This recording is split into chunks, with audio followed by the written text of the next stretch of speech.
என் தேவனாகிய கர்த்தர் என் இருளை அவர் வெளிச்சமாக்குவார். நாம் ஆராதிக்கிற ஆண்டவர் நம்முடைய இருளை வெளிச்சமாக்குகிற ஆண்டவராய் இருக்கிறார். நீங்கள் ஒருவேளை ஒளியிலே நடந்தும் வெளிச்சத்திலே நடந்தும் உங்களுக்கு கண்கள் இருந்தும் ஏதோ ஒரு காரியத்திலே உங்களுக்கு ஒரு இருள் உங்களை துரத்தி கொண்டே இருக்கலாம். அந்த காரியத்தை நினைச்சா ஒரு இருள் உங்களை சூழ்ந்து கொள்ளலாம். அந்த காரியத்தில் மட்டும் முடிவெடுக்க தெரியாம, அந்த காரியத்தில் தொடர்ந்து முன்னேற முடியாமல், அந்த இடத்துல நிறைய காரியங்கள் முடிவெடுக்க கஷ்டமான ஒரு சூழ்நிலையில கர்த்தர் வாக்கு கொடுக்கிறார். இந்த மாதம் அந்த இருளை நமக்கு வெளிச்சமாக்குகிற தேவன் நம்மோடு கூட இருக்கிறார். எந்த காரியத்திலே நீங்கள் இருளாய் இருக்கிறீர்களோ, எந்த காரியத்திலே முடிவெடுக்க முடியாமல் திணறுகிறீர்களோ, எந்த காரியத்திலே முன்னாடி எப்படி போகிறது அப்படின்னு தெரியாம இருட்டான ஒரு சூழ்நிலையிலே இருக்கிறதோ, நான் நம்புறேன் அங்கெல்லாம் ஆண்டவர் ஒரு வெளிச்சத்தை சீக்கிரமாய் நீங்கள் பார்க்க போகிறீர்கள். அதிலே ஒரு பிரகாசம் உங்களுக்கு உண்டாக போகிறது. அந்த காரியத்தில் நீங்கள் நல்ல முடிவுகளை நீங்கள் எடுக்க போகிறீர்கள். உங்களுக்கு முன்பாக இருக்கிற நிறைய வழிகளில் ஆண்டவர் உங்களை கிருபையாய் கர்த்தர் நடக்க பண்ண போகிறார். உங்க குடும்பத்தில் இருக்கிற இருள் உங்களை விட்டு விலகும். உங்களுடைய சரீரங்களிலே இருக்கிற மரண இருள்கள் உங்களை விட்டு விலகி போகும். நான் நம்புகிறேன், நோய் என்கிற அந்த இருளை கர்த்தர் இந்த மாதத்திலே விலக்குவேன் என்று கர்த்தர் வாக்கு கொடுக்கிறார். பல ஆண்டுகளாக உங்களை துரத்தி கொண்டு வருகிற கடன் என்கிற அந்த இருளா இருந்தாலும் கர்த்தர் அந்த இருளிலே ஒரு வெளிச்சத்தை கர்த்தர் தருவேன் என்று கர்த்தர் வாக்கு கொடுக்கிறார். உங்களுடைய மகனுடைய வாழ்க்கையிலே, மகளுடைய வாழ்க்கையிலே ஒருவேளை ஒரு இருளான ஒரு அனுபவத்தில் உங்க பிள்ளைகள் யாராவது ஒருத்தர் இருக்கலாம். நான் வெளிச்சத்தில் இருக்கிறேன், ஆனா என் பிள்ளை இருட்டிலே இருக்குது, என் பிள்ளைக்கு ஒரு வெளிச்சம் கிடைக்காதா, என்னைக்கு அவங்க அந்த இருளில் இருந்து வெளியே வருவாங்கன்னு உங்களுடைய இருதயம் ஒருவேளை தடுமாறலாம். ஆனால் நான் விசுவாசிக்கிறேன், இந்த மாதம் இந்த கர்த்தருடைய வார்த்தையை நான் நம்புறேன். அந்த பிள்ளையினுடைய வாழ்க்கையில கர்த்தர் ஒரு வெளிச்சத்தை கொடுத்து அந்த இருளை ஆண்டவர் அகற்றி போட்டு தயவாய் பிள்ளையை நடத்துவதற்கு கர்த்தர் வல்லவராயிருக்கிறார். ஆண்டவர் கிருபையாய் வாக்கு கொடுக்கிறார். என் இருளை ஆண்டவர் வெளிச்சமாய் மாற்றுவார். எத்தனை பேர் விசுவாசிக்கிறீர்கள்? உங்களுடைய இருள் சீக்கிரமாய் வெளிச்சமாய் மாறும். நான் விசுவாசிக்கிறேன், இந்த ஆண்டு முடிந்து கர்த்தருடைய வருகை தாமதிக்குமானால் நீங்கள் இந்த இருளிலே புதிய ஆண்டை கடக்கப் போவது இல்லை. இந்த இருளிலே ஒரு புதிய வருஷத்திற்கு போவது இல்லை. கர்த்தர் இந்த மாதத்தில் ஒரு வெளிச்சத்தை கொடுத்து புதிய ஆண்டுக்குள்ளாக நீங்கள் காலடி எடுத்து வைக்கும் போது நீங்கள் வெளிச்சத்தோடு புறப்பட்டு போகிறீர்கள். உலகத்திலே எந்த மனுஷனையும் பிரகாசிப்பிக்கிற அந்த ஒளி மெய்யான ஒளி. ஹல்லேலூயா. என் இருளை அவர் வெளிச்சமாய் மாற்றுவார். சொல்லுங்க பார்க்கலாம் எல்லாரும். இன்னொரு விஷயம் கூட சேர்ந்து சொல்லுங்கள், என் இருளை அவர் வெளிச்சமாய். சொல்லுங்க திரும்ப திரும்ப, என் இருளை அவர் வெளிச்சமாய் மாற்றுவார். உங்கள் இருள் வெளிச்சமாய் மாறும். ஆண்டவருடைய பிள்ளைகளே, 1ஆம் தேதி நம்ம இந்த இருளை குறித்த ஒரு 3 காரியத்தை ஆண்டவர் நம்மோடு கூட கர்த்தர் பேசினார். இன்றைக்கு விசேஷமாக ஒரு ரொம்ப முக்கியமான ஒரு 3 காரியத்தை உங்களோடு சொல்லி உங்களுக்காக ஜெபிக்க ஆசைப்படுகிறேன். அப்படின்னா வேதத்தில் ஒரு 3 விதமான இருளை குறித்து வேதம் சொல்லுகிறது. அப்படின்னா ஒரு மனுஷனுடைய வாழ்க்கையிலே இந்த இருள் மட்டும் அந்த மனுஷன் கண்டிப்பாக கடந்து போகக்கூடிய ஒரு 3 இருள்கள்.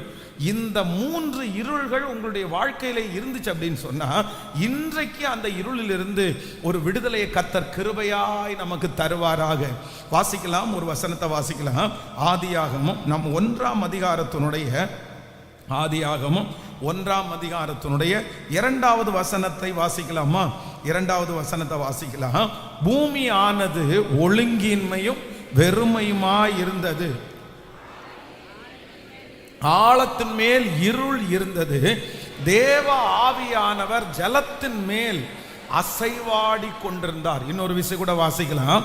பூமியானது ஒழுங்கின்மையும் வெறுமையுமா இருந்தது, ஆழத்தின் மேல் இருள் இருந்தது, தேவ ஆவியானவர் ஜலத்தின் மேல் அசைவாடி கொண்டிருந்தார். ஹல்லேலூயா.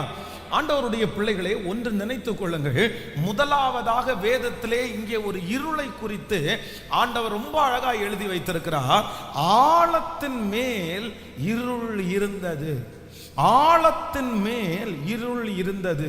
பொதுவாக நம்ம பார்த்தீங்க அப்படின்னு சொன்னா, இந்த கிராமத்தில் இந்த கிணறு இருக்கு பாருங்களேன், இந்த கிணத்துக்குள்ள போயிட்டாங்க அப்படின்னு சொன்னா என்னன்னா, உள்ள போகும்போது ரொம்ப இருட்டாவே இருக்கும். இன்னும் இந்த நிறைய இந்த போர்வெல் போட்டிருக்கிற குழிக்குள்ள ஏதாவது ஒன்று பார்க்கணும் அப்படின்னு சொன்னா அந்த டார்ச்சோட சேர்ந்து கட்டி உள்ள அனுப்புவாங்க.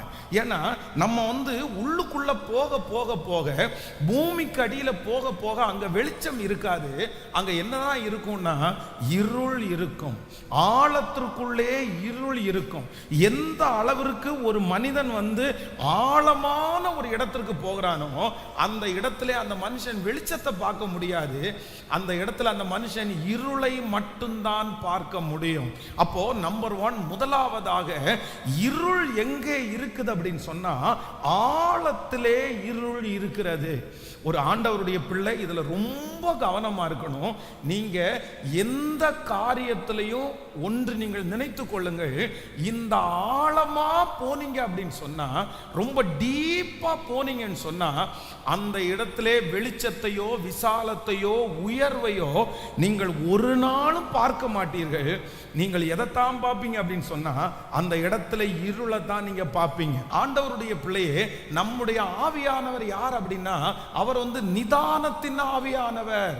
நிதானத்தின் ஆவியானவர். கர்த்தர் சொல்லுகிறார், நான் உனக்கு போதித்து நீ நடக்க வேண்டிய வழியை உனக்கு காட்டுவேன், உன்மேல் என் கண்ணை வைத்து உனக்கு ஆலோசனை சொல்லுவேன். அப்போ ஒரு ஆண்டவருடைய பிள்ளை ஒரு டீப்பா எதுல நீங்க போனாலும் அந்த காரியத்துல நீங்க என்னதான் பார்ப்பீங்க அப்படின்னா, நீங்க வெளிச்சத்தை பார்க்க மாட்டீங்க, நீங்க இருளை தான் பார்ப்பீங்க. எல்லா விதத்திலையும் எந்த காரியமா இருக்கலாம், ஒரு பிசினஸா இருக்கலாம், ஒரு ஊழியமா இருக்கலாம், ஒரு ஆவிக்குரிய அனுபவமா இருக்கலாம், உங்களுடைய குடும்ப வாழ்க்கையா இருக்கலாம், இல்லைன்னா யாராவது ஒருத்தர் திட்டின அந்த காரியத்தை குறிச்சா இருக்கலாம்.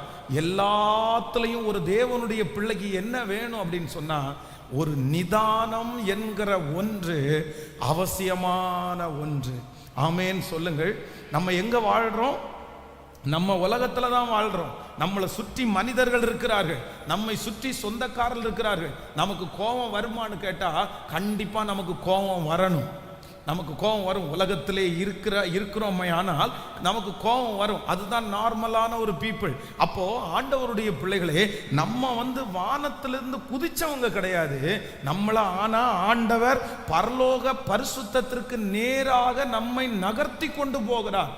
எந்த விதத்திலையும் கர்த்தர் உங்களுக்கு கொடுத்திருக்கிற எந்த காரியமானாலும் நீங்க எங்க போயிடக்கூடாதுன்னா ஆழத்திற்கு நீங்க போயிடக்கூடாது. எத்தனை பேர் ஆமோதிக்கிறீர்கள்? ஹல்லேலூயா. ஆண்டவரிடத்துல நீங்க ஜெபிக்க வேண்டியது என்ன அப்படின்னு சொன்னா, ஆண்டவரே எனக்கு ஒரு கிருபையை கொடுங்க, நான் என்ன செய்திடக்கூடாதுன்னா ஆழத்திற்கு டீப்பா இந்த சத்தத்தை கேட்கிற யாராவது ஒருத்தர் நீங்க ஆழத்துல போய் வெளியே வர முடியாத சூழ்நிலையிலே நீங்கள் இருப்பீர்களே ஆனால் நான் நம்புகிறேன் அந்த இருளில் இருந்து கர்த்தர் உங்களை கிருபையாய் கர்த்தர் மீட்டெடுப்பீராக. கடந்த சில வருடங்களுக்கு முன்னாடி இந்த ப்ளூ வேல் அப்படின்ற ஒரு கேம் ஒன்று வந்துச்சு. உங்களுக்கு நிறைய பேருக்கு தெரியும். அந்த ப்ளூ வேல் என்கிற அந்த கேம்ல நிறைய பிள்ளைகள் தற்கொலை செய்து மாண்டு போனார்கள். அப்போ அந்த கேமை அந்த அந்த விளையாட்டை ஆரம்பிச்ச பிள்ளைங்க எப்படி ஆரம்பிச்சாங்கன்னா, சின்ன சின்ன டாஸ்கா அது கொடுத்துருச்சு. சின்ன சின்ன டாஸ்க் மாதிரி கொடுத்து கடைசியில் அவங்களை எப்படி கொண்டு போயிடுச்சுன்னா, தன்னுடைய கையை அறுக்கிறது, தாங்க 2 நாள் சாப்பிடாம இருக்கிறது, மேலே போய் நின்று கீழே குதிக்க சொல்றது, இந்த மாதிரியே அந்த கேம்ல ரொம்ப டீப்பா போன பிள்ளைங்க நிறைய பேர் மன அழுத்தத்தில் பாதிக்கப்பட்டாங்க. நிறைய பேர் தற்கொலை செய்து மாண்டு போயிட்டாங்க. இதுக்கு என்ன காரணம் அப்படின்னு சொன்னா, கர்த்தர் சொல்லுகிறார், இம்மட்டும் வா, மிஞ்சி வராதே, உன் அலைகளின் பெருமை இங்கே அடங்க கிடவது. ஹல்லேலூயா.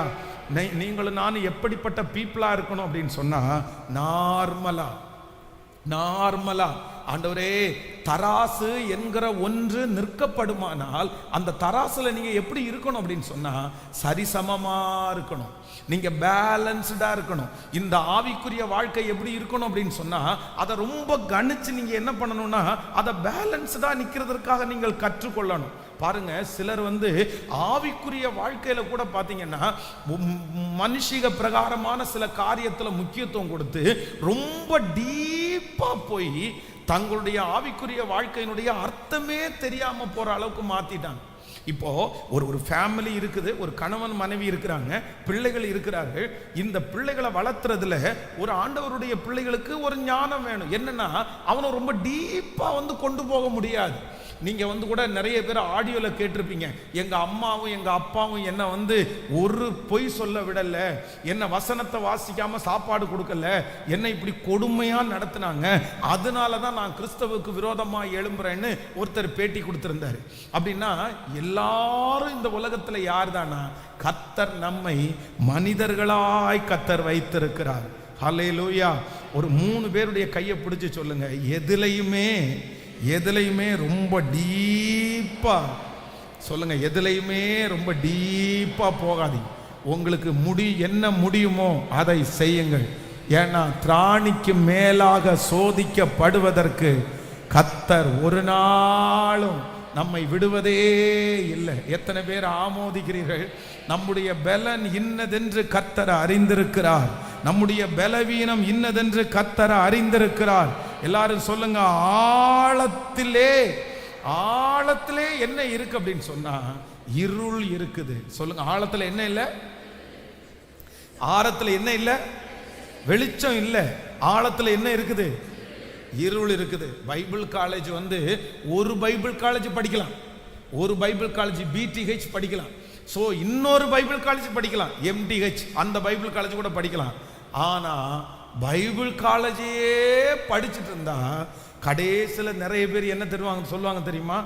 இந்த பைபிள் காலேஜில் 20 வருஷம் 30 வருஷம் படிச்சவங்களை போய் யாரையாவது ஒருத்தரை கேட்டு பாருங்க, நிறைய பேர் கடைசியில் என்ன சொல்லிட்டு வந்திருக்காங்க தெரியுமா? பின்மாறி போய் கடவுளே இல்லைன்னு வந்திருக்காங்க, கடவுளே இல்லைன்னு வந்திருக்காங்க. அந்த மாதிரி நிறைய பேர் நாங்கள் சந்திச்சிருக்கிறோம். அதனால ஆண்டவருடைய பிள்ளைகளே, நம்ம மனிதர்கள். எல்லாரும் சொல்லுங்க, நம்ம யாரு இல்லை? நம்ம கடவுள் இல்லை, நம்ம உலகத்திலேருந்து குதிச்சவங்க இல்லை, நம்ம தூதர்கள் அல்ல. கர்த்தர் நம்மை மனிதர்களாக நம்மை படைத்திருக்கிறார். எல்லா சகோதரிகள் சிஸ்டர்ஸ் எல்லாம் ரொம்ப கவனமா இருக்கணும். உங்க பிள்ளைகளை ஒரு உன்னதமான இடத்துல வைக்கணும்னு உங்களுக்கு ஆசை இருக்கலாம். ஆனா நீங்க என்ன பண்ணிடக்கூடாது அப்படின்னு சொன்னா, சில காரியத்துல நீங்க எக்ஸ்ட்ரீமா போயிடக்கூடாது. நீங்க அதுல என்ன பண்ணணும் அப்படின்னு சொன்னா, ஒரு லிமிட்டேஷன் உங்களுக்கு ரொம்ப அவசியமான ஒன்று. ஒரு பிள்ளைய படிக்க வைக்கிறதுக்கு எக்ஸ்ட்ரீமா போயிடக்கூடாது. ஒரு குடும்பத்தை நடத்தும் போது ரொம்ப எக்ஸ்ட்ரீமா போயிடக்கூடாது. எதெடுத்தாலும் இல்ல. ஆண்டவர் என்ன வாக்கு கொடுக்கிறார் அப்படின்னு சொன்னா, ஆழத்தின் மேல் இருள் இருந்தது. ஆமென். கர்த்தாவே எனக்கு ஒரு கிருபை தாரு. எனக்கு அதுக்காக அவ்வளவுதான் பாஸ்டர் சொல்லிட்டாரு, இனி நான் எப்படி இருந்துட போறேன்? உலகத்திற்கு ஒத்த வேஷம் தரிச்சிட்டு என்ன வேணாலும் செஞ்சுட்டு எப்படி வேணாலும் பேசிட்டு அப்படி நடக்கலான்றதுக்கு சொல்லல. ஆண்டவருடைய பிள்ளைகளுக்கு என்று கர்த்தர் ஒரு வரைமுறையை கர்த்தர் வைத்திருக்கிறார். அதை அந்த பவுண்டரிஸை நம்ம எப்பவுமே தாண்டக்கூடாது. அது நமக்குரிய வேலை அல்ல. ஆனா அதே நேரத்தில் இன்னைக்கு இந்த கடைசி காலத்துல ஆண்டவரே எங்களை நிதானமாய் நடக்க வைக்கிறதற்கு கர்த்தர் வல்லவர். ஒரு வசனத்தை கூட இங்க வாசிக்கலாம். 1 சாமுவேல் 24ஆம் அதிகாரத்தினுடைய 14வது வசனத்தை வாசிக்கலாமா? ஆமென். 1 சாமுவேல் 24ஆம் அதிகாரம் 14வது வசனத்தை வாசிக்கலாம். இஸ்ரவேலின் ராஜா யாரை தேட புறப்பட்டார்? ஒரு செத்த நாயையா, ஒரு தெள்ளு பூச்சியையா? நீர் யாரை பின்தொடருகிறீர்? வாசிக்கலாம். கர்த்தர் நியாயாதிபதியாய் இருந்து எனக்கும் உமக்கும் நியாயம் தீர்த்து எனக்காக வழக்காடி நான் உம்முடைய கைக்கு தப்ப என்னை விடுவிப்பாராக என்றான். அடுத்த வசனம் கூட, தாவீது இந்த வார்த்தைகளை சவுலோடே சொல்லி முடிந்த பின்பு, சவுல், என் குமாரனாகிய தாவீதே, இது உன்னுடைய சத்தம் அல்லவா என்று சொல்லி சத்தமிட்டு அழுது தாவீதை பார்த்து, நீ என்னை பார்க்கிலும் நீதிமான், நீ எனக்கு நன்மை செய்தாய், நானோ உனக்கு தீமை செய்தேன், நீ எனக்கு நன்மை செய்ததை இன்றைக்கு விளங்க பண்ணினாய், கர்த்தர் என்னை உன் கையில் ஒப்பு கொடுத்திருந்தும் நீ என்னை கொன்று போடவில்லை.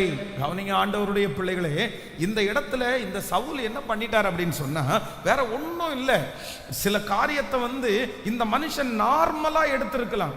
பொதுவாக கவனிங்க, பொதுவாக என்னதான் இருந்தாலும் ஒரு மனுஷனை நமக்கு முன்னாடி புகழும் போதே நமக்கு கஷ்டமா இருக்கும். ஆனா நம்ம ஒரு தலைமைத்துவத்தில் இருக்கும்போது சாதாரணமா ஒரு மனுஷனை புகழும் போது யாருக்குனாலும் என்ன வரும்னா அந்த மன வருத்தம் வரத்தான் செய்யும். யாருக்குனாலும் மன கஷ்டமா இருக்கத்தான் செய்யும். உண்மைதானே? அந்த கஷ்டம் இருக்குமா இருக்காதா? இல்லை உங்களுக்கு இருக்காதோ? இருக்குல்ல எல்லாருக்குமே. சிலருக்கு நம்ம என்ன இப்படி இருக்கிறோம், நம்ம தலைமைத்துவத்தில் இருக்கிறோம், ஒரு என்னைக்கோ வந்தவன் நேற்றைக்கு வந்தவன், இந்த மாதிரி அந்த அந்த இருக்க சவுலுக்குள்ளே எழும்பின அந்த அந்த வருத்தம் எல்லாம் காமனா வர்ற வருத்தம் தான். ஆனா இந்த சவுல் எதுல சிக்கிட்டார் தெரியுமா? ஏன் ராஜ்யபாரத்தை இழந்துட்டார் அப்படின்னு சொன்னா, இந்த காரியத்தை லெகுவா எடுக்க வேண்டிய காரியத்தை சவுல் எங்க கொண்டு போயிட்டார் அப்படின்னா, டீப்பா கொண்டு போயிட்டாரு, ஆழமா கொண்டு போயிட்டாரு. அதுல ஒரு வரைமுறையே இல்லை. எப்பா நிறுத்துப்பா, போதும்பா, சரி பரவாயில்லப்பா, இன்னைக்கு ஜெயிச்சா நாளைக்கு நீ ஜெயிச்சிரு, இன்னைக்கு அவங்க பேசினாங்க, இன்னைக்கு பாட்டு பாடினாங்க, நாளைக்கு உன்னை குறிச்சு பாட்டு பாட போறாங்க, அவ்வளவுதான். அந்த விஷயத்தை அந்த இடத்துல சவுல் ராஜா மட்டும், சவுல் கொன்றது 1000, தாவீது கொன்றது 10000 என்கிற அந்த வார்த்தையை சவுல் மட்டும் லிபரலா எடுத்திருந்தாருன்னா, அதை குறிச்சு டீப்பா போகாம இருந்தாருன்னா, நான் நம்புறேன் என்ன கிடைச்சிருக்கும் அப்படின்னு சொன்னா, கண்டிப்பா சவுலுடைய ராஜ்யபாரம் நிலை நின்றிருக்கும். ஆண்டவருடைய பிள்ளைகளே, சந்தேகத்தில் டீப்ல போன எத்தனை குடும்பம் உடைஞ்சிருச்சு தெரியுமா? சந்தேகத்தில் டீப்பா போனது, அதனுடைய ஆழம் இருள் பிரதர் சிஸ்டர், அதனுடைய ஆழம் இருள்.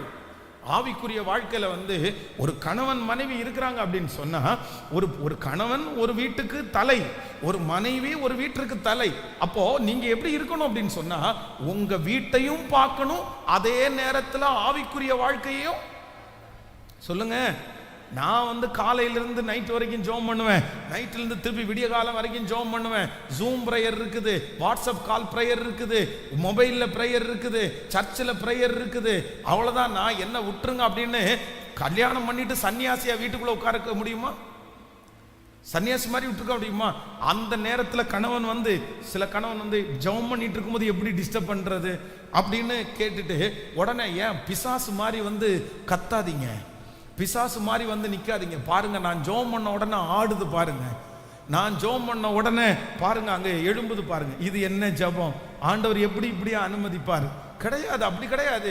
நம்முடைய கடமைகளை செய்து விட்டு நம்ம இருக்கிற நேரத்தில் நம்ம முதலாவது தேவனுடைய ராஜ்யத்தையும் அவருடைய நீதியையும் தேடுங்கள், அப்பொழுது இவைகளெல்லாம் உங்களுக்கு கூட கொடுக்கப்படும். ஆனா நம்ம எங்க இருக்கிறோம்? நம்ம உலகத்துல வாழ்றோம். கடந்த சில நாட்களுக்கு முன்பாக ஒருத்தர் என்கிட்ட சொன்னார், ஆண்டவர் என் கூட பேசினாரு. என்ன பேசினாராமா? தன்னுடைய மனைவியை டைவர்ஸ் பண்ணிட்டு ஊழியத்துக்கு போறதுக்கு பேசினாராம்.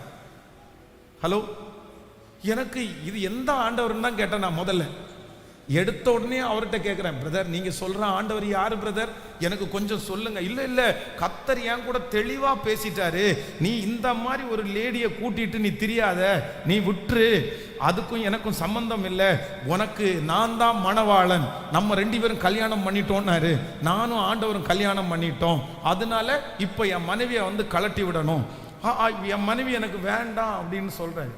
எனக்கு இது என்னன்னா, இது வஞ்சிக்கிற ஆவி, இது ஒரு நார்மல் பர்சன் கிடையாது. இது நார்மலா ஆண்டவருடைய பிள்ளைகள் அப்படி சொல்ல மாட்டார்கள். அப்போ இன்றைக்கு முதலாவதாக எல்லாரும் ரொம்ப கவனமா கவனிச்சுங்க. நீங்க ஒரு இருளுக்குள்ள போக கூடாது. என்ன இருளுக்குள்ள போக கூடாதுன்னா, எதுலையுமே என்ன பண்ணாதீங்க சொல்லுங்க, டீப்பா போகாதீங்க. சொல்லுங்க, எல்லாரும் பக்கத்துல கையை பிடிச்சு சொல்லுங்க, டீப்பா இது உங்களுக்கு மறக்கக்கூடாது. சொல்லுங்க எல்லாரும். இன்னைக்கு இந்த பிரசங்கம் நடந்து கொண்டிருக்கும் போதே தயவு செய்து விட்டுருங்க, தயவு செய்து விட்டுருங்க. இனி ஆழமா போய் குதிக்க வேண்டிய அவசியம் இல்லை. நீங்க பிள்ளை உள்ள போய் நோண்டி எடுத்துட்டு ஒண்ணு வரப்போவது இல்லை. நீங்க உள்ள போக போக என்னதான் இருக்கும்? அங்க என்னதான் இருக்கும்? வெளிச்சம் இருக்காது, உங்களுக்கு ஆன்சர் கிடையாது. அதற்கு மாறாக உள்ளுக்கு போக போக என்னதான் இருக்கும் அப்படின்னா இருள் மட்டும்தான் இருக்கும். அதனால நான் ஒரு தீர்மானம் எடுக்கிறேன், என்னுடைய வாழ்க்கையில எல்லாவற்றையும் சரிசமமாய் பார்க்கக்கூடிய ஒரு ஞானத்தை கர்த்தர் எனக்கு கிருபையாய் தருகிறவர். ஹல்லேலூயா. ஸோ நம்பர் 2, ரெண்டாவது ஒன்று ரொம்ப முக்கியமான ஒன்று, வேதத்தின்படி இரண்டாவது இருள் என்ன அப்படின்றதை குறித்து வாசிக்கலாம். நீங்க சங்கீத நீதிமொழிகள் 20வது அதிகாரத்தினுடைய 5வது வசனத்தை வாசிக்கலாமா? நீதிமொழிகள் 20வது அதிகாரத்தினுடைய 5வது வசனத்தை வாசிக்கலாம். மனுஷனுடைய இருதயத்தினுடைய யோசனை ஆழமான தண்ணீர் போல் இருக்கிறது, புத்திமானோ அதை மீண்டெடுப்பான். இன்னொரு விஷயம் கூட வாசிக்கலாம். இருதயத்தினுடைய யோசனை ஆழமான தண்ணீரை போல் இருக்கிறது, புத்திமானோ அதை மீண்டெடுப்பான். நீங்க இன்னொரு வசனம் 146வது சங்கீதத்தினுடைய 4வது வசனத்தை வாசிக்கலாமா? 146வது சங்கீதம் 4வது வசனத்தை வாசிக்கலாம். அவனுடைய ஆவி பிரியும், அவன் தன் மண்ணுக்கு திரும்புவான், அந்நாளிலே அவனுடைய யோசனைகள் அழிந்து போகும். ஹல்லேலூயா.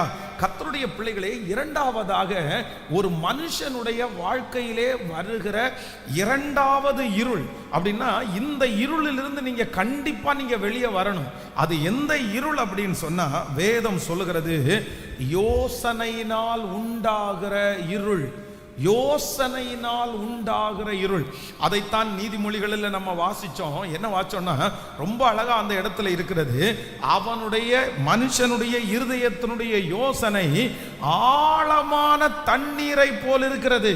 எப்படி இருக்குமாமா? எப்படி இருக்குமாமா? இருள் ரொம்ப டீப்பா. எதாமா ஒரு எங்க நம்ம ரொம்ப கவனமா இருக்கணும் அப்படின்னு சொன்னா, நம்ம நம்முடைய யோசனையில ஒரு தேவனுடைய பிள்ளை கவனமா இல்லை அப்படின்னு சொன்னா, அந்த யோசனை உங்களை எங்க கொண்டு போகும்னா, வெளிச்சத்திற்கு நேராய் கொண்டு போகாது, பிரகாசத்திற்கு நேராய் கொண்டு போகாது. உங்களை எதுக்குள்ள கொண்டு போகும்னா, அப்படியே இருட்டுக்குள்ள கொண்டு போகும். ரொம்ப கவனமா இருங்க.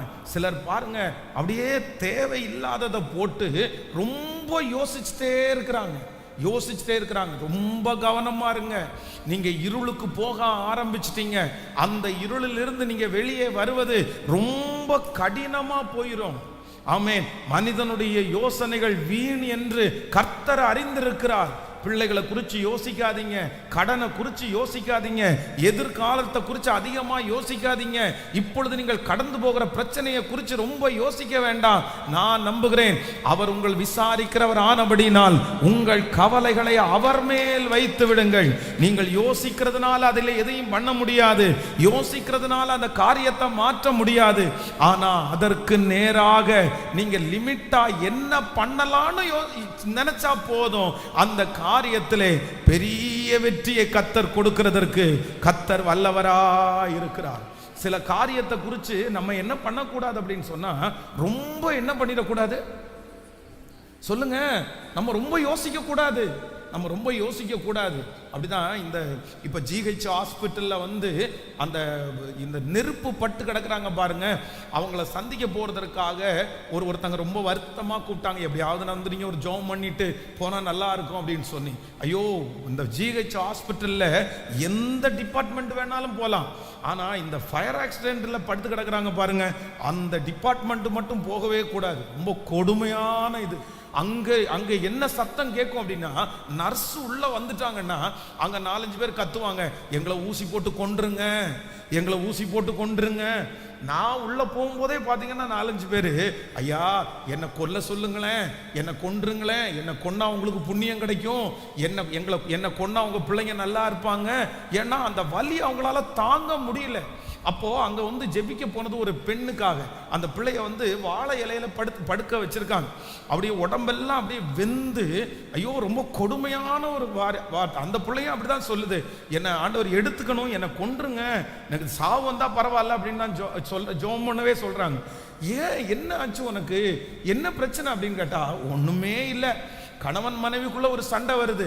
சண்டை வரும்போது அவர் தேவையில்லாத 2 வார்த்தையை பேசிட்டாரு. இந்த வார்த்தையை யோசிச்சு யோசிச்சு யோசிச்சு யோசிச்சு காலையில உட்கார்ந்து யோசிக்க ஆரம்பிச்சவங்க, எதுவுமே சாப்பிடாம குடிக்காம எதுவும் பண்ணாம, இவர் போன் பண்ணா எடுக்காத உடனே அந்த யோசனையினுடைய முடிவில் அவங்க என்ன பண்ணிட்டாங்கன்னா, போய் அடுப்பை பற்ற வச்சு மண்ணெண்ணெய் எடுத்து மேலே ஊற்றி பற்ற வச்சிட்டாங்க. அவ்வளோதான், அவங்களுடைய உடம்பெல்லாம் தீ பிடிச்சி ரொம்ப சீரியஸாக கிடக்குறாங்க. இது என்னன்னா, யோசனை நம்முடைய வாழ்க்கையில என்ன கொண்டு வந்துடும்னா, இருளை கொண்டு வந்துடும். இருளை கொண்டு, ஸ்டாப் திங்கிங். நீங்க ஸ்டாப் பண்ணுங்க, உங்களுடைய யோசனையை ஸ்டாப் பண்ணுங்க. உங்களுடைய யோசனையினால எதுவுமே பண்ண முடியாது. அதை விட்டுருங்க, அதை குறித்து எதையுமே நீங்க யோசிக்க வேண்டாம். நடக்க வேண்டிய காலத்தில் ஆண்டவர் அதை நேர்த்தியாய் நடத்தி முடிக்கிறதற்கு கர்த்தர் வல்லவர். அவர் அதை செய்து முடிப்பார். அது தன்னை போல நடக்கும். அதுல என்ன பண்ணலான்னு மட்டும் யோசிங்க. அதை குறித்த ஒரு தீமையான யோசனை வர வேண்டாம். நான் நம்புறேன், உங்க பிள்ளைகளை குறித்து ரொம்ப யோசிச்சு நீங்க சிக்காக வேண்டாம். அந்த காரியத்தை சரியான நேரத்தில் பிள்ளைகளை காப்பாற்றுகிற கர்த்தர் நிச்சயமாய் அவர்களை அலங்கரிக்கிறதுக்கு கர்த்தர் வல்லவராய் இருக்கிறார். ஹல்லேலூயா. எத்தனை பேர் ஆமோதிக்கிறீர்கள்? நான் எந்த இருளுக்குள்ள போக மாட்டேன், நான் எந்த இருளுக்குள்ள போக மாட்டேன், யோசனை என்கிற இருளுக்குள்ள நான் போக மாட்டேன். நீங்க தூங்கிக்கிட மாட்டீங்க. உங்களுடைய தூக்கம் ப்ராப்ளம் ஆயிரும். உங்களுடைய உடம்புல இருக்கிற எல்லா சரீரமும் பலவீனப்பட்டு வரும். பரவாயில்ல, அந்த எதிரி அப்படி பேசிட்டா நம்ம என்ன பண்ண முடியும், நம்மளை அவமானப்படுத்திட்டாங்க, என்ன பண்ண முடியும்? அதனால ஒரு ஆண்டவருடைய பிள்ளைகளுக்கு ஒரு ஞானம் வேணும்.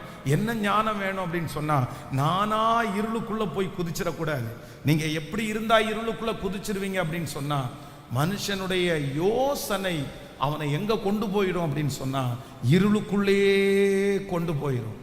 இருளுக்குள்ளேயே கொண்டு போயிடும். வாலிப தம்பிகளும் தங்கச்சிகளும், நீங்க யோசிக்கிறதுல ரொம்ப கவனமா இருங்க.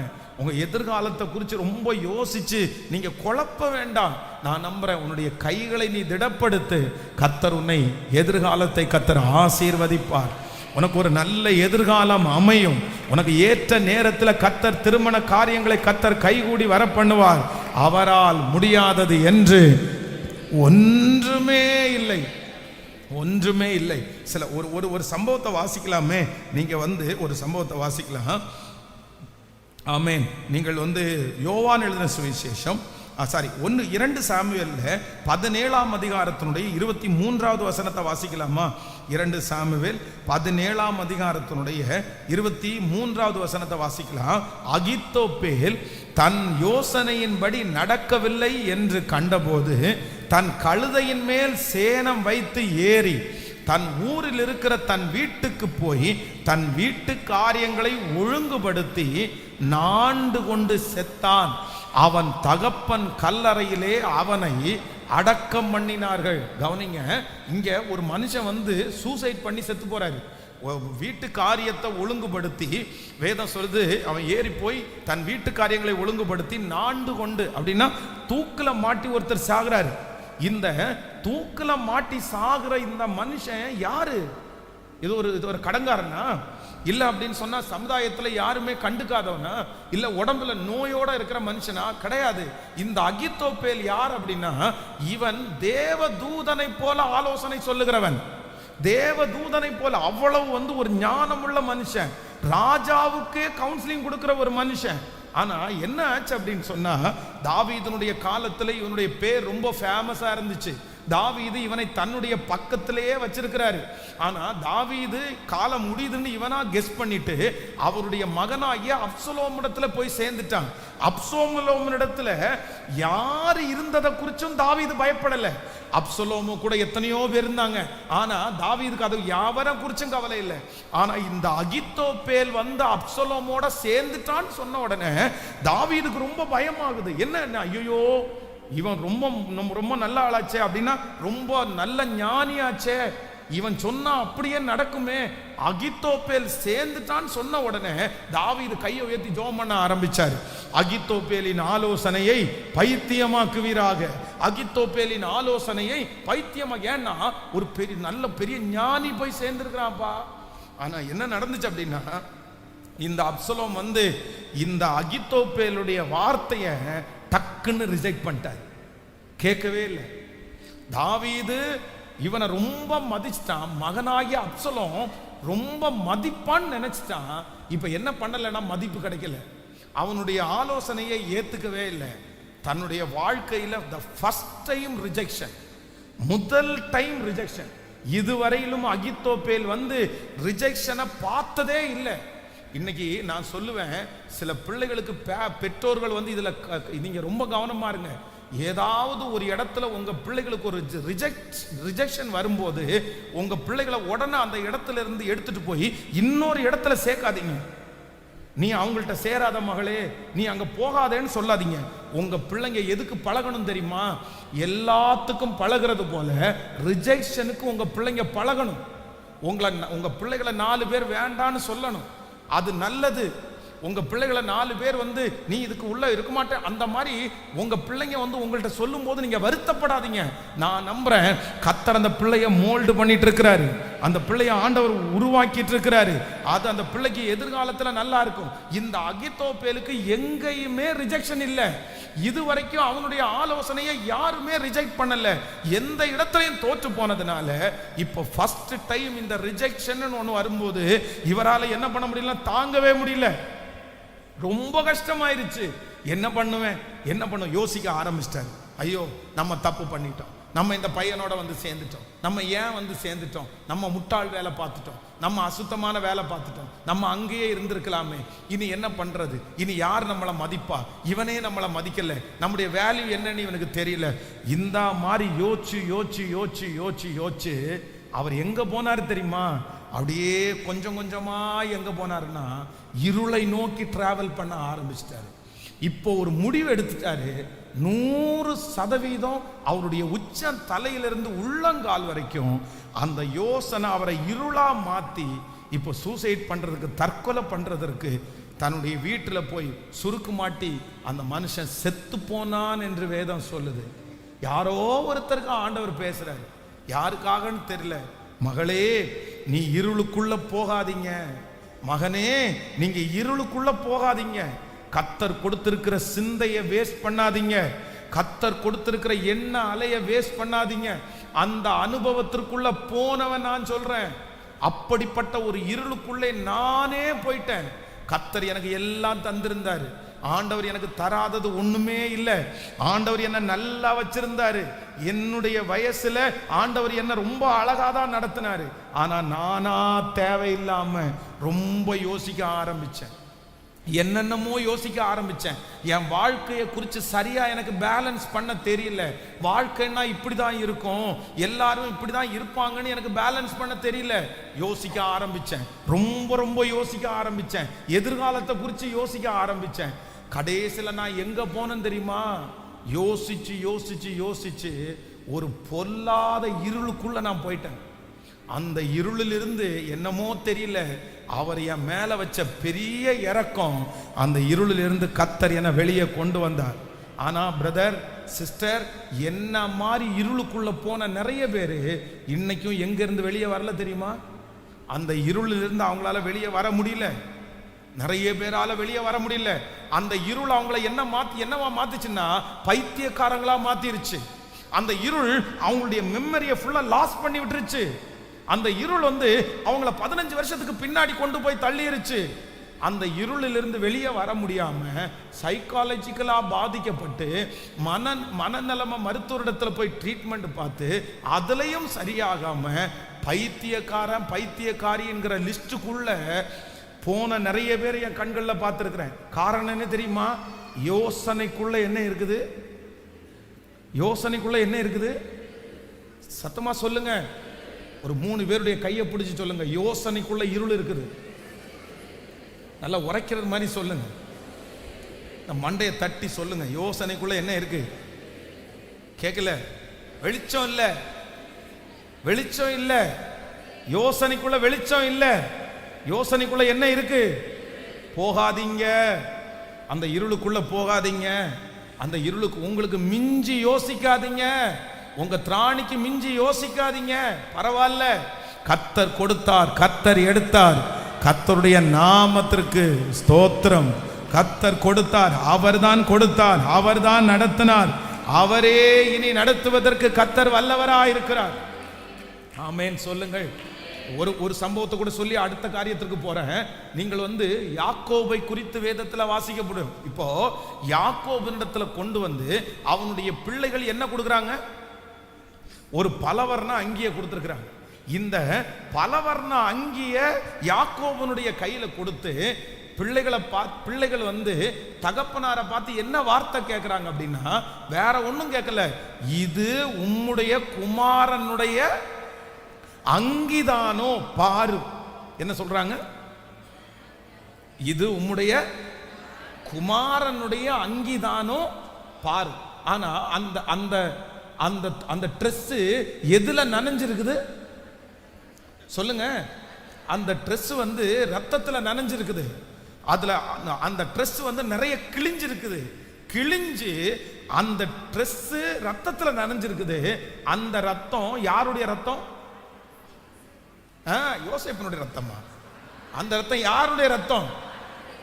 ஆட்டுனுடைய ரத்தம் வேற, மனுஷனுடைய ரத்தம் வித்தியாசம் இருக்கா? ஆட்டுனுடைய ரத்தத்திற்கும் மனுஷனுடைய ரத்தத்துக்கும் வித்தியாசம் இருக்குதா? சொல்லுங்க. இந்த கோழி வெட்டுறாங்க பாருங்களேன். இந்த கோழி வெட்டுறவங்க இந்த கோழி வெட்டி வெட்டி வெட்டி கோழியினுடைய ரத்தத்தினுடைய ஸ்மெல் அவங்களுக்கு என்ன ஆயிருக்கும்? பழகிரும். அந்த ரத்தத்தை கண்டுபிடிச்சிருவாங்க. இப்போ இத்தனை நாட்களும் இத்தனை வருஷமா தாத்தா பூட்டனுடைய காலத்துல இருந்து ஆடு மேய்க்கிறவங்களுக்கு ஆட்டுனுடைய ரத்தத்தினுடைய வாசனை தெரியுமா தெரியாதா? தெரியுமா தெரியாதா? சொல்லுங்க எல்லாரும்.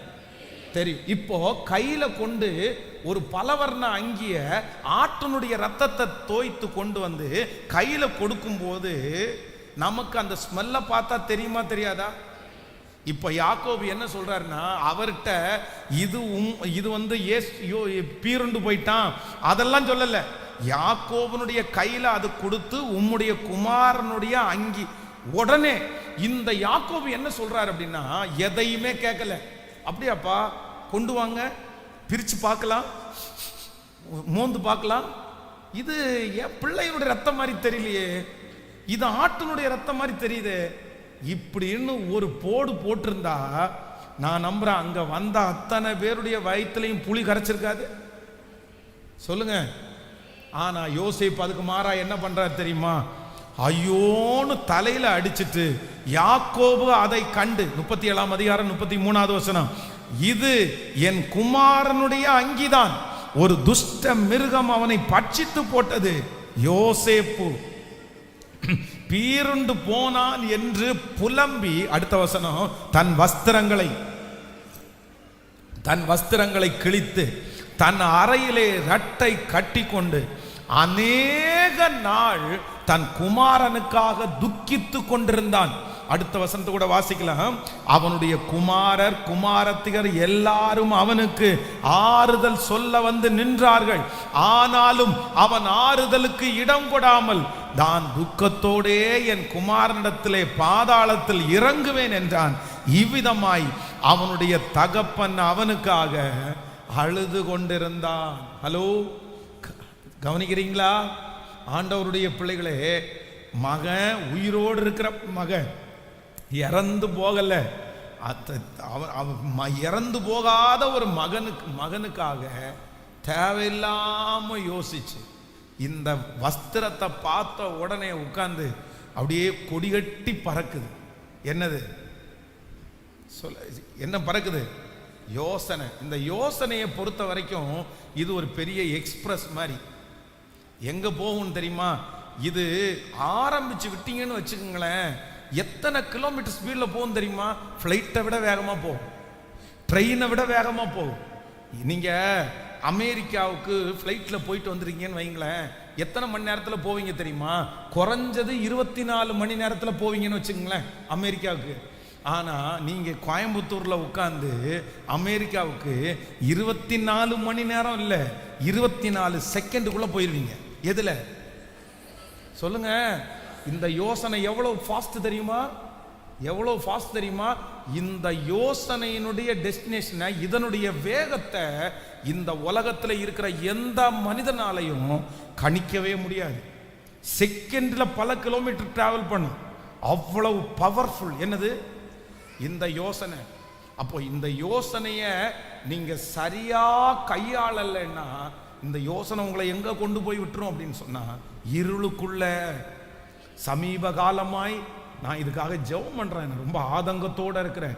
சமீப காலமா நிறைய யூத்தை நான் சந்திக்கிறேன். ஆனா அந்த யூத் எல்லாருமே எப்படி இருக்காங்க அப்படின்னா மன அழுத்தத்துல இருக்காங்க. மன அழுத்தத்துல இருக்கிறாங்க. என்ன அப்படின்னு கேட்டா அவ்வளோ திங்கிங், அவ்வளோ யோசனை. யோசிச்சு யோசிச்சு யோசிச்சு யோசிச்சு ஒரு ரூமுக்குள்ள உட்கார்ந்து யோசிச்சு தன்னுடைய வாழ்க்கையே இழக்க பண்ணிட்டாங்க. நான் நம்புறேன் கர்த்தர் உங்களுக்கு இருக்கிறார் பிரதர் சிஸ்டர். ஆண்டவர் உங்களுக்கு இருக்கிறார். ஆண்டவர் உங்களுக்கு இருக்கிறார். அவர் நம்மை நடத்துவார். அவர் உங்களை நடத்துவார். நீங்க சில காரியத்திற்காக யோசிக்க வேண்டிய அவசியம் இல்லை. அவர் உங்களை நடத்தி கொண்டு போகிற பாதை சரியானதா தான் இருக்கும். அந்த பாதையில் ஒரு பெரிய அந்தந்த காலத்திற்கு கர்த்தர் அந்த அற்புதத்தை செய்வார். ஏற்ற நாட்களில் அந்த வழி உங்களுக்காக திறக்கும். ஆனா நான் என்ன பண்ணிடக்கூடாது அப்படின்னா ரொம்ப ஜாக்கிரதையா இருக்கணும். யோசனைக்குள் என்ன இருக்குது?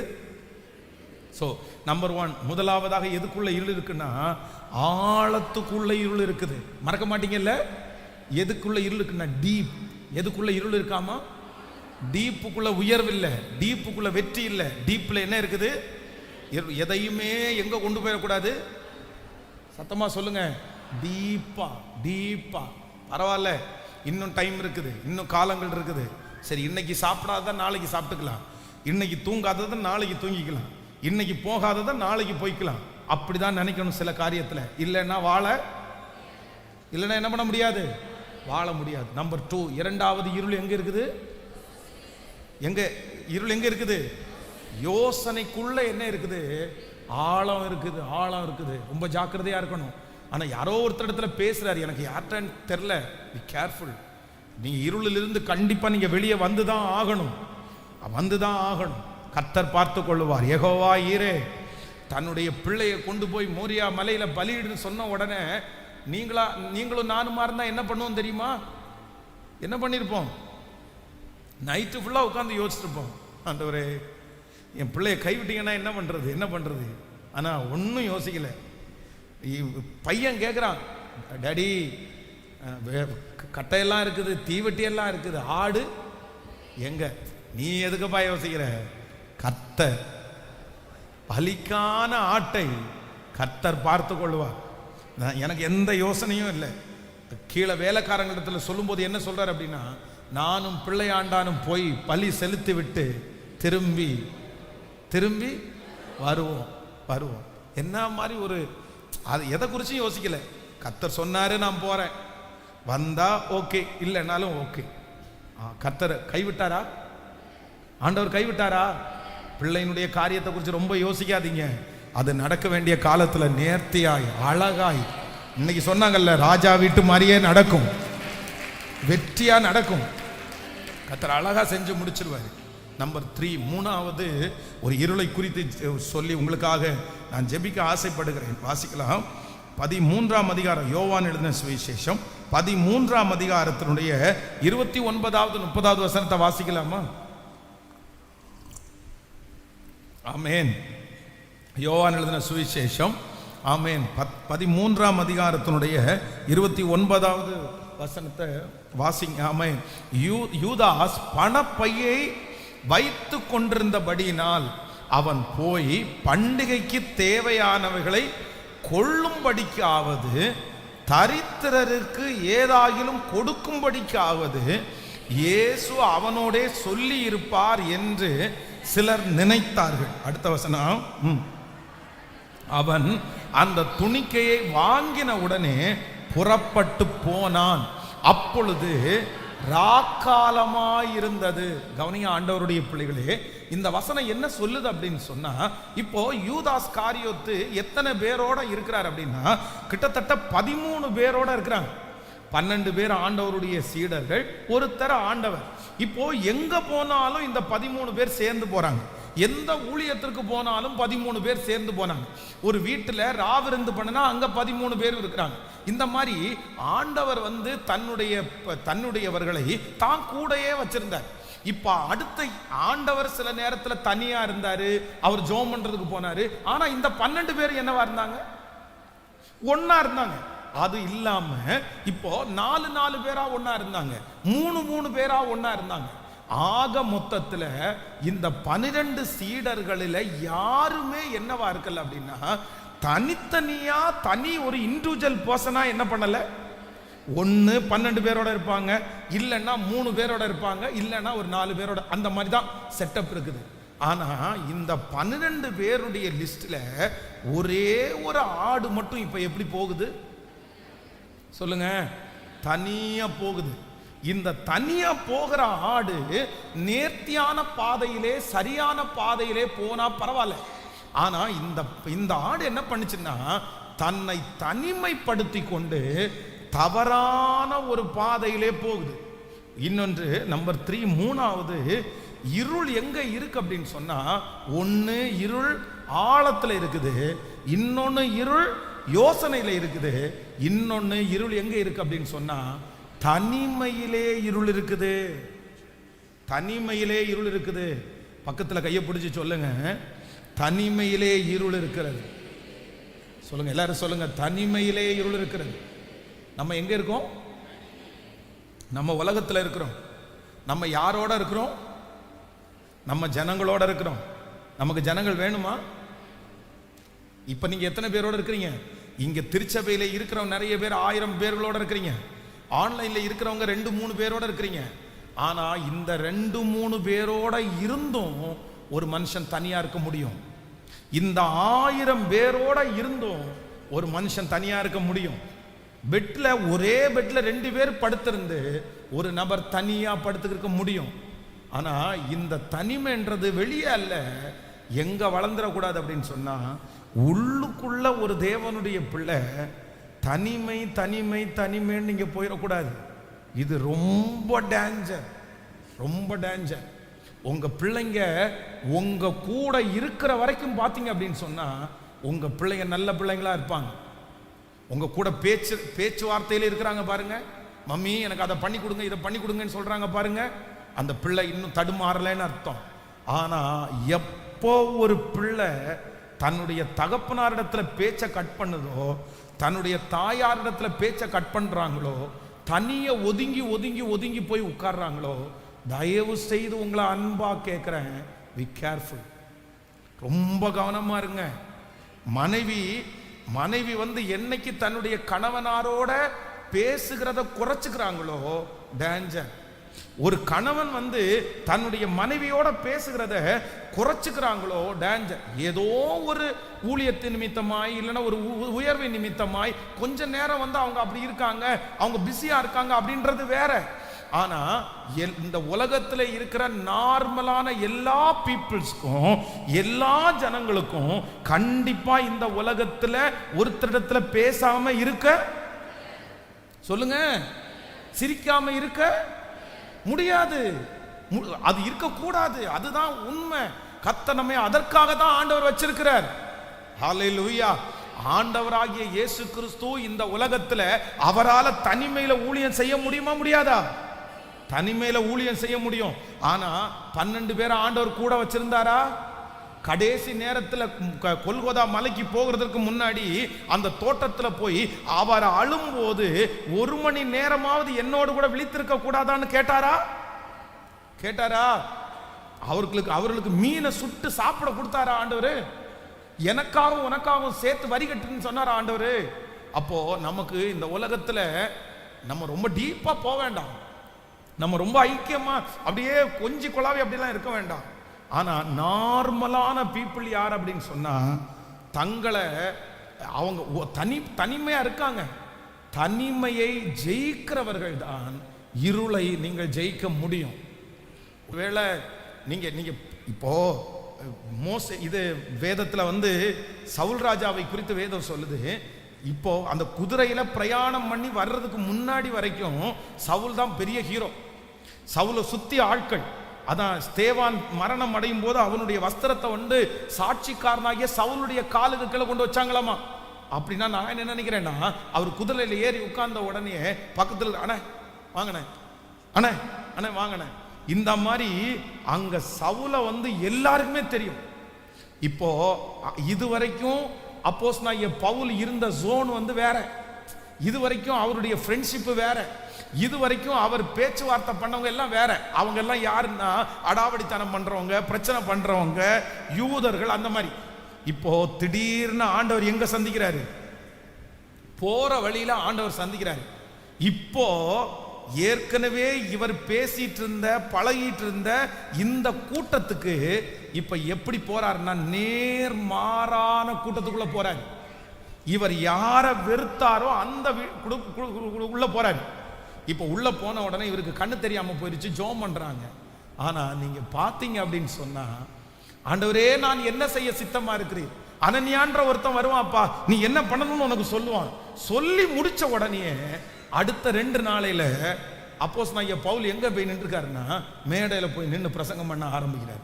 அவங்களோட ஒண்ணுக்கு ஒண்ணு ஆயிட்டாரு, அவங்களோட கனெக்ட் ஆயிட்டாரு. இப்போ இதுவரைக்கும் இருந்த ஜோன் 24 மணி நேரத்துக்கு முன்னாடி வரைக்கும் ரவுடிகளோட சவாசம், 24 மணி நேரத்துக்கு முன்னாடி வரைக்கும் பிரச்சனை பண்ணுங்களோட சவகாசம். ஆனா ஆண்டவர் தொட்ட அடுத்த 24 மணி நேரத்துல நல்லவர்களோட பார்த்த உடனே அவர்களோட ஐக்கியமாகி அவர்களோட சேர்ந்து அவர்களோட ஆண்டவரை துதிச்சு, அவ்வளவுதான் அவ்வளவுதான் அவ்வளவுதான் முடிஞ்சு. நம்மளா இருந்தா செட் ஆகுறதுக்கு கொஞ்சம் நாள் ஆகும்ல. எதுக்கு? நமக்கெல்லாம் பேசுறதுக்கே 1.5 வருஷம் ஆகும். யாராவது ஒருத்தரிடத்துல பழகிறதுக்கே 3 வருஷம் ஆகி போயிடும். எத்தனை வருஷமா வேலை செய்றீங்கன்னு கேட்டா, நான் 7 வருஷம் ஆயிடுச்சு. 7 வருஷம் ஆயிடுச்சா? அவங்க தெரியல அவங்க எப்போ வர்றாங்கன்னு. ஏன்னா நமக்கு என்ன, நிறைய பேருக்கு என்ன தெரியாதுன்னா, பழகவே தெரியாது, பேசவே தெரியாது. நம்மளை நிறைய, நீங்க ரொம்ப பழகணும்னு சொல்லல, நம்ம நிறைய பேர் என்ன பண்ணுவோம் அப்படின்னு சொன்னா, தனிமைப்படுத்தி கொள்ளுவோம். பிரதர், ஒரு வீட்டில் தனிமையில இருக்காதீங்க. சிஸ்டர், தனிமையில இருக்காதீங்க. நீ வெளியே வாங்க. மகளே, நீ வெளியே வா. இல்லை எனக்கு தகுந்த மாதிரி ஃப்ரெண்ட்ஸ் இல்லை, நான் ஊர்ல இருந்தது மாதிரி இங்க இல்லை நினைக்காத. நீ எந்த இடத்திற்கு போனாலும் அந்த இடத்திற்கு தகுந்தவளாய் நீங்க உடனே அடாப்ட் ஆயிரும், உடனே அந்த இடத்துக்கு சரியாயிரணும். பாருங்க, யோசேப்பு இந்த நாள் வரைக்கும் அவர் இருந்த ஜோன் எங்க அப்படின்னா, தன்னுடைய சகோதரர்களோட சேர்ந்து இருக்கிறாரு. அவ்வளவுதான். இப்போ ஃபர்ஸ்ட் டைம் எங்க போறாருன்னா, போத்திபாருடைய வீடு அவருக்கு கிடைக்குது. நீங்களா இருந்தா போத்திபாருடைய வீட்டில் போய் பேசுகிறதுக்கே 4 நாள் ஆயிடும். ஆனா யோசேப்பு உடனே என்ன பண்ணிட்டாருன்னா, அந்த ஏரியாவுக்கு என்ன பண்ணிட்டாருன்னா, செட் ஆயிட்டார். அந்த ஜனங்களோட செட் ஆயிட்டார். நான் என்னுடைய வாழ்க்கையில நான் சொல்லுவேன், நான் இந்த மன அழுத்தத்திற்குள்ள போறதுக்கு மிக முக்கியமான காரணம் என்ன அப்படின்னா, எனக்கு அந்த அடாப்ட் ஆக்க முடியல என்னால. நான் இங்கே கோயம்புத்தூர்ல இருந்த ஸ்டூடெண்ட்ஸ் இருந்தாங்க, சென்னையில் போனேன், அங்கே 10 பேர் எப்பவுமே இருப்பாங்க. அதுவும் நைட்டு சென்னையில் பார்த்தீங்க அப்படின்னு சொன்னால், இந்த தள்ளுவண்டி கடையில் ஃப்ரைட் ரைஸ் ரொம்ப நல்லா இருக்கும் சென்னையில். அப்போ ஒரு 20 வருஷம் 25 வருஷத்துக்கு முன்னாடி. அப்போ மோட்சன் தேட்டர்னு ஒரு தேட்டர் இருக்குது. நீங்கள் எங்கன்னா சென்னையில் மாதாவரம் போகிற அந்த இந்த பக்கத்தில் இல்லை, நம்ம ரொம்ப அழகான ஒரு இடம், அந்த இடத்துக்கு பக்கத்தில் இருக்குது. அந்த இடத்துக்கு பக்கத்தில் ஒரு 4 பேர் நைட்டு வந்துருவாங்க. சர்ச்சில் ஒரு 4 பேர் யூத் இருப்பாங்க. என் கூட வந்தாங்களா, 4 பேரும் போய் ஒரு ஃப்ரைட் ரைஸ் கடையில் உட்காந்து, அதனுடைய டேஸ்டே தனி, பேசிட்டே அதை சாப்பிட்டுட்டு உள்ள வந்துருவோமா, அவ்வளவு மகிழ்ச்சி. இங்க வந்தாலும் ஒரே ஜாலி, சந்தோஷம், ஊழியம், கூட 2 பேர் வருவாங்க. இந்த மாதிரிலாம் இருந்துச்சு. திடீர்னு கொண்டு போய் திருச்சியில போட்ட உடனே, அதுவும் காடா, அங்க இருக்கிறவங்க எல்லாருமே வயசான அம்மாங்களா, யாரோடையுமே என்ன பண்ண முடியல, பேச முடியல. எல்லாரும் வேலைக்கு போயிடுவாங்க, அங்க இருக்கிறவங்க எல்லாரும் வேலைக்கு போயிட்டாங்க, நான் மட்டும் இருப்பேன். ஆனா சுத்தி எப்படி இருப்பாங்கன்னா, சர்ச்சுக்கு வர்றவங்களும் பாட்டிகள் தான் வருவாங்க. நம்மள வீடு அப்புறம் 2 கிலோமீட்டர் அங்கேயும் பாட்டி. நான் என்ன பண்ணியிருக்கணும்னா, அந்த பாட்டிகளுக்கு சுவிசேஷம் நல்லா சொல்லியிருக்கணும். அந்த பாட்டிகளை நான் ஃப்ரெண்ட் ஆக்கியிருக்கணும். இப்போ யோசிக்கிறேன், வந்து அம்மா நல்லா இருக்கீங்களா, சோத்திரம், பிரைஸ் லார்ட், எப்படி இருக்கீங்க அப்படின்னு 4 வார்த்தை வாயை திறந்து பேசியிருந்தா கூட மனநலமா பாதிக்கப்படுறவனா மாறி இருக்க மாட்டேன். நான் என்ன பண்ணிட்டேன் தெரியுமா, அப்படியே உம்முன்னு, இயேசுவே என்னை நரகத்தில் போய் தள்ளி விட்டது மாதிரி இப்படி தள்ளி விட்டீங்களே, நான் யார்கிட்ட பேசுறதுக்கு, என் வயசுள்ளவங்க இங்க ஒருத்தருமே இல்லையே, நம்ம வாழ்க்கை இதுதானா, நம்ம சாகிற வரைக்கும் இனி இந்த அம்மாங்களோட தான் நம்ம ட்ரம் அடிச்சுட்டு இருக்கணும் போல தெரியுது அப்படின்னு தேவையில்லாதெல்லாம் யோசிச்சு சிக்காயி என்ன நானே தனிமையாக்கி எனக்கு யோசனை மேல பெருகி அவரை ரொம்ப சிக்காய் தான் அங்கேருந்து வந்தேன். 1 இயர் படுத்த படுக்கையாவே மாறிட்டேன்.